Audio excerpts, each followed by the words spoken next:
Peace, and welcome to Book 101 Review. Book 101 is all about the books that I read for the last 40 years. And today I have my special guest.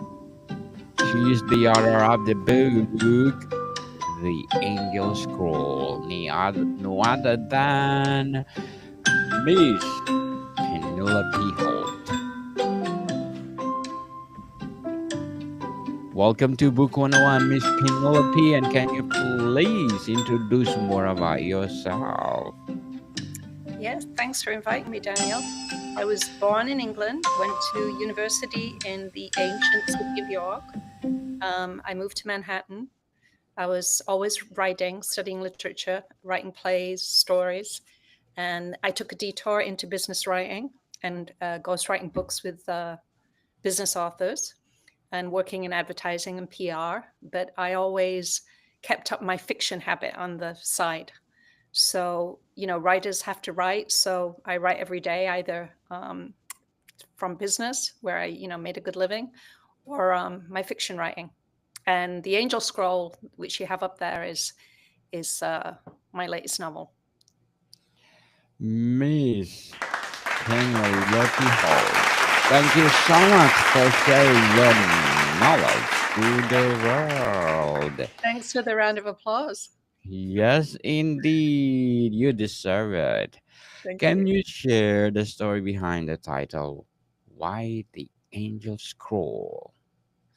Yeah, there was a story that they've sort of proved it to be a hoax, but back in the 90s, they thought they found a missing Dead Sea Scroll called the Angel Scroll, and they were chasing around looking for it. It never really materialized. There's just kind of hints that it existed, and a lot of professors chased it, but they only saw photographs. They never found the actual scroll. But I was intrigued by it. I thought it would be great on the eve of the millennium if a new Dead Sea Scroll had been found. And so I just used that as the idea of the book. So the book is about an ancient prophecy, the Angel Scroll, that predicts three miraculous paintings that occur in the 21st century. They're like a visual gospel. So the three paintings really affect people and transform them. And so the story is about the hunt for these three miraculous paintings. Indeed, interesting, Miss Penelope. And was there a specific moment or idea that sparked the entire plot?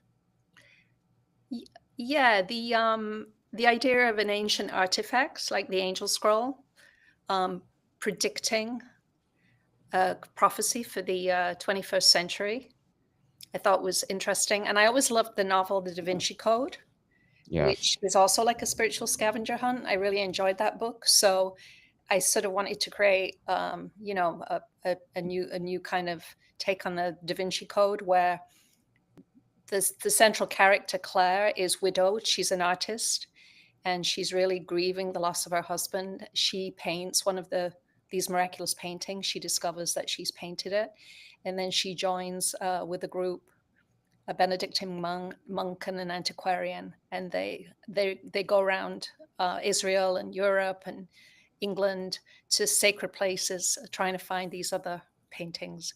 So it's sort of a spiritual mystery thriller.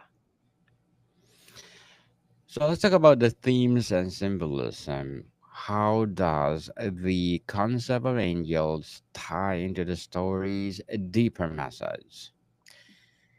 Well, angels typically, throughout history and religion have been messengers. So they bring, in the Christian faith, which today is Good Friday, uh, they announce the birth of Jesus. They feature heavily in the Old Testament too.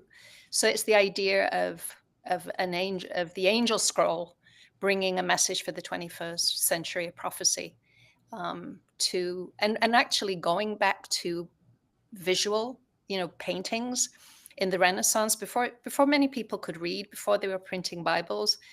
People understood the stories of the church and Jesus through through the paintings, the beautiful paintings and the stained glass windows in that they saw in their churches. So it's sort of that idea that paintings can they're a more direct experience. When you look at a painting, you sort of have a different experience than when you're reading something. So that was a concept in the book too. Is there a symbolic meaning behind the scroll itself?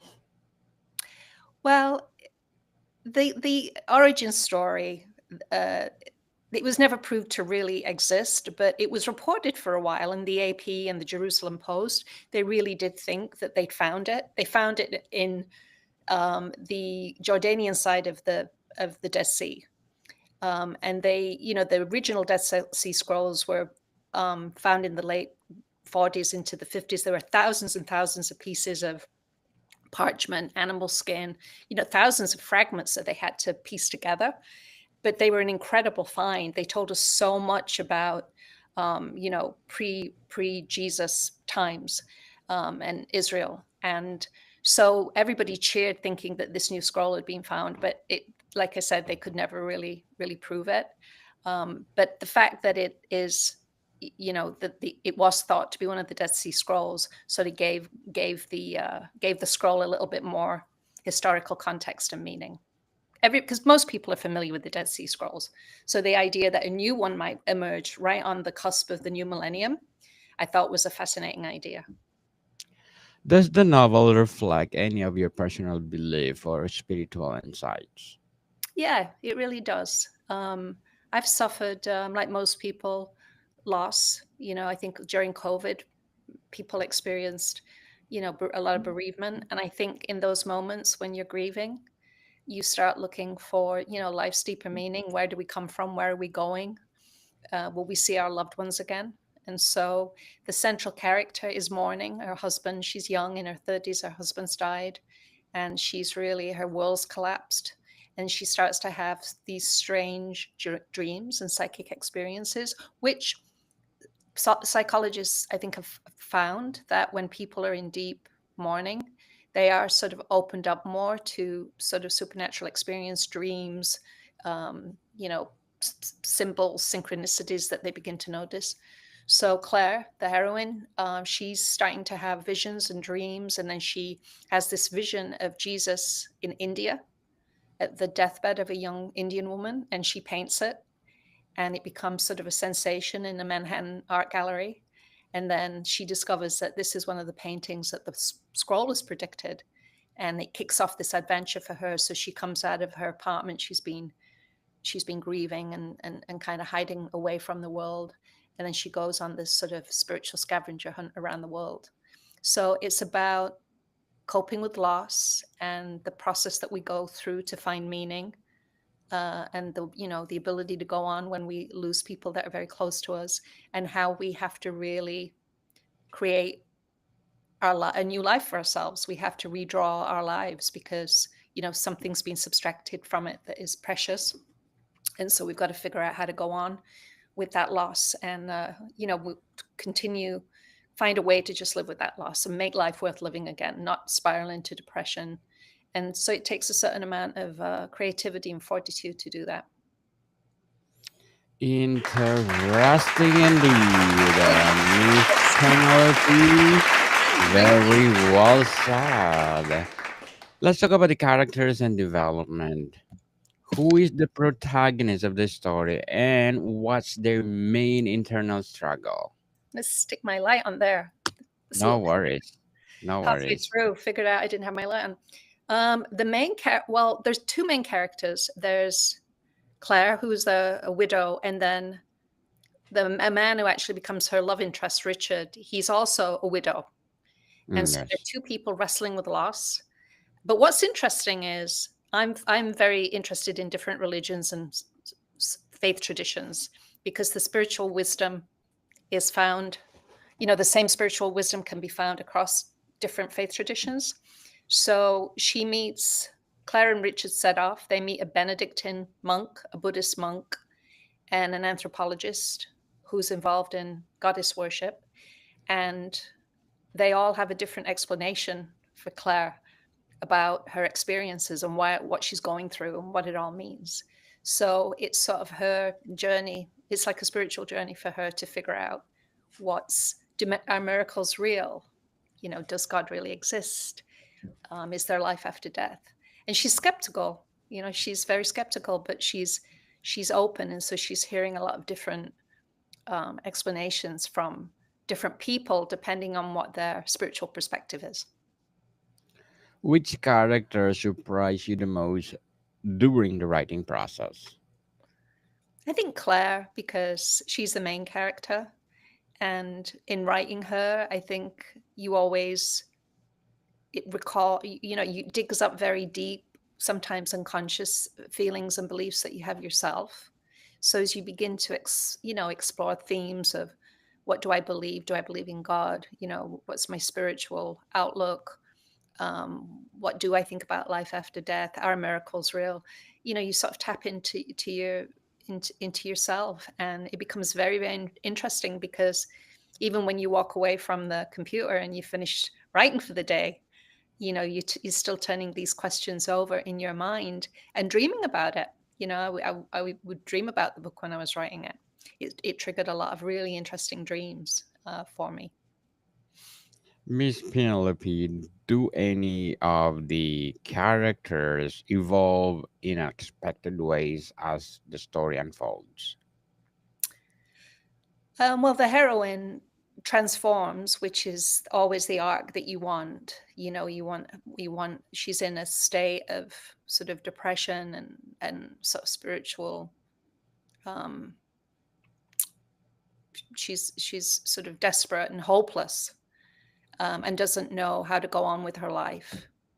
And then by the end of the book, she figures out how to create, and she understands herself differently. She finds out many new things about herself, and an agency, how powerful we are, how powerful our creativity is, that when we really understand that we can change our lives by how we think and act, that we can happen to life instead of life just happening to us.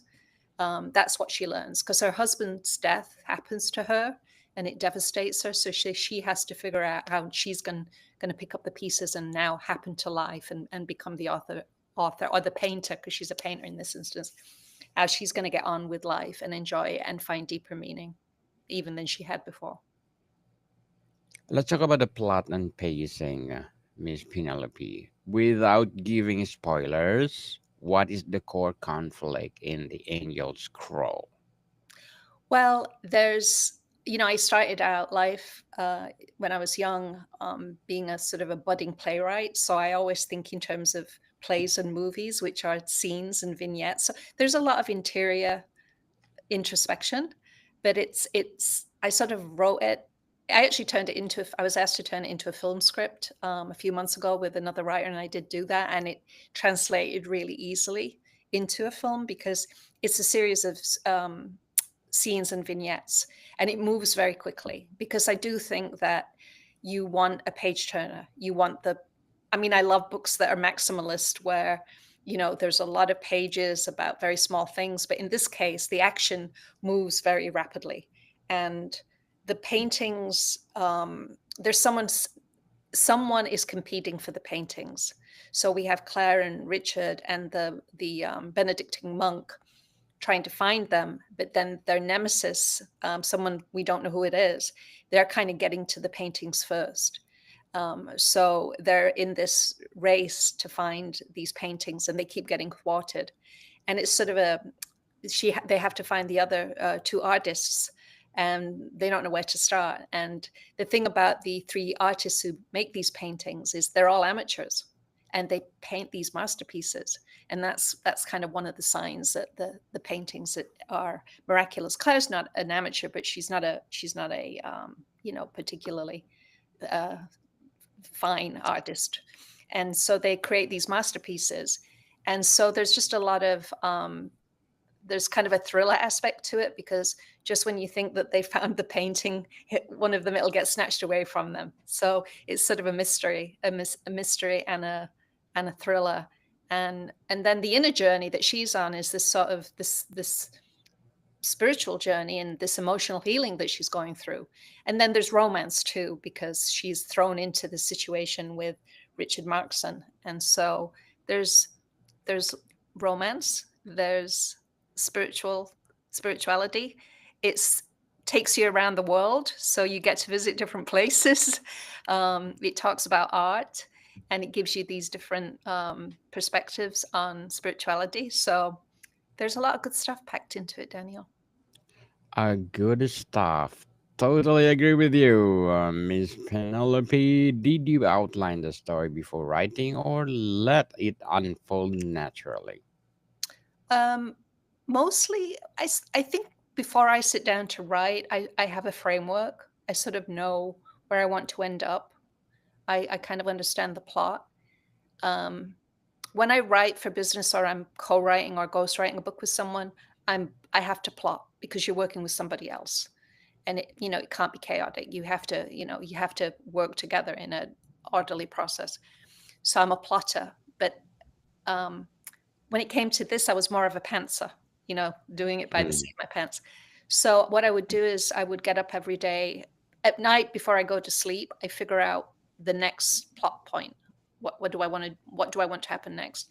And then I get up in the morning, and then I'd take that to its conclusion. I'd go as far as I could, and then what I tend to do is I go back and I polish the writing that I've done before while I'm waiting for, while I'm waiting for the next part to come.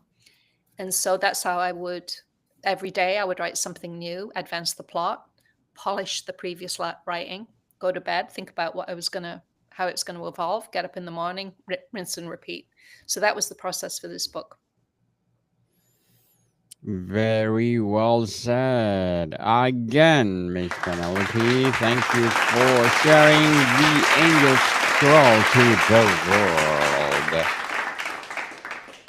What will be your short term and long term goals as a writer? I like to write. Some people like to woodwork. They love to find sand furniture or I like to garden too, and paint. Many people find painting soothing. I also like to paint as an amateur, but I really, really enjoy writing. It is really fulfilling to me. And so I've been writing for many, many years. I've always written, and I've and different things. I've written biographies. I've written business books, novels. So my goal is to just keep writing. It's and now, as you know, in a world where so many people are writing, and self-publishing has made it possible for so many more people to bring their stories to the world. It just does become trickier to market the books once they've been published. So you have to spend, but I enjoy it. I've enjoyed talking to you. I enjoy book clubs and podcasts. um, so I like the solitude of writing. It's a very solitary task. But then I also like promoting the book. But it's a lot of effort to promote the book, to make sure that it gets out in front of, you find who your readers are, and then you get out in front of them. So my short and long term goal is to just keep writing, and the stuff that I enjoy, that I write what I want to write, that I find interesting. That's the where I get my passion for it. In business, sometimes you have to write things that for other people, and that's a job. But when it comes to my own stuff, I write the books that I'd like to read, and then hopefully get even better at figuring out how to get those books in front of my readers. Good luck to your goals, Miss Penelope. And what will be your advice for those people that want to write their own book? Do it. Just start. Every we were all beginners looking at that blank piece of paper. I always like to quote Ernest Hemingway. He wrote 300. He was a notorious heavy drinker and adventurer. You'd go to war zones and fishing and hunting. But I think no matter what, he would get up at dawn and he would write 300 words every single day. And if you write 300 words every single day, that in no time you're going to have a book. So it seems like a big undertaking to write a book, to write 80 or 100,000 words. But if you break it down into bite-sized pieces, like Ernest Hemingway, 300 words a day, it's a good way to get it done. And then the other thing that he said was, write one good sentence, write one true sentence, and then write another. So I think you have to be very thoughtful about your writing and make sure that it's authentic and true, and that you're not trying to copy, or you're not trying to, emulate or imitate somebody else or somebody's style, but it's that it's coming truly from you. So write one true sentence and write 300 words every day, and just keep going, and you'll get there. Indeed. Keep going and stop procrastinating. If you have the passion to write, and share to the world, And do just what I like, do. I yes. find it difficult to sit in front of a blank screen. So before Mhm. I go to sleep at night, I figure out what my first couple of sentences are going to be. So that when I come and I actually sit down at the computer, I know what I'm going to write, at least the first two sentences. And very often with writing, it's just a question of kickstarting your engine. Just get the flow going. Just come. But if you sit there agonizing over, what you're going to write, very often you walk away and get another cup of coffee, and then you're reading the paper, and then you're walking the dog. So I like to kind of get a head start the night before and know how I'm going to kick off the writing session in the morning. Well, thank you for your advice, Miss Penelope. So, what is the most challenging part of writing the Angel Scroll? um Most challenging part, it's always just the fine tuning. I enjoyed the research because the internet makes it so easy now. You can, Yes. you can say, show me this hotel in Jerusalem, or show me this church in Florence, and you can find it and you can describe it. So I really love doing the research. I think just getting the pacing right and getting the writing, you just have to have that patience to go back again and again and again and smooth it, and really make it concise, and write every word, because sometimes you think it's done, and then you go back and it's not writing. They say it's not writing, it's rewriting. It's always about the rewriting. And so the hard thing is seeing it with fresh eyes, so that you catch the things that are wrong, or that are just not quite working. Sometimes you read what you think is there rather than what is actually there. You think that you've conveyed what you intended, and you haven't. So I think taking the time, and to go back and really just check again and again with fresh eyes. That's the challenging part. Indeed. So, Miss Penelope, before we wrap up our discussion for today, I'm inviting you to please do listen to my other podcast, because Abstract Essay is already in its fifth season, Abstract Poetry in second season, and of course, Book 101 Review in its fifth season, people, Comedy 101 in second season, and Food 101 in its fifth season too, Geography 101 in the third season, as well as my love letters, my baby podcast, Mental Health 101 and Movie 101 Review, as well on Music 101 is in there third season, and Sex 101 for sure, it's my first season, as well as my Science 101. So please do listen to them wherever you listen your podcast. Miss Penelope, are there plans for a sequel or related story in the same universe? Yeah, I'd like to do a sequel. I actually just wrote sort of a tropey romance called Polly Wants a Lover, which is completely different for me. It is it's sort of a pulp romance novel, which I did because it was fast and lighthearted and very easy to write, because the Angel Scroll was kind of heavier and more research heavy. But so that was nice. That was like mental bubble gum. I enjoyed it. But yeah, I would like to do a sequel for the Angel Scroll, because the characters are so interesting, and there's so many jumping off points from the first book, that I think there's a lot more to be discovered. So yes. Miss Penelope Hall, thank you so much for sharing your books to the world. So, can you please invite our listeners to support all your books? Yes, if you go to penelopeholt.com, you can see various books there. my work and some of the blogging that I did about the Angel Scroll, why I wrote it, how I wrote it, and what I found out in the process of writing it. Penelope Yes, Holt. people. Yes, people. Let's support Miss Penelope Holt because if you support her, more empowering books like this to come. So, Miss Penelope, thank you so much for your time. Thank you, Daniel. More to come, people. See you soon.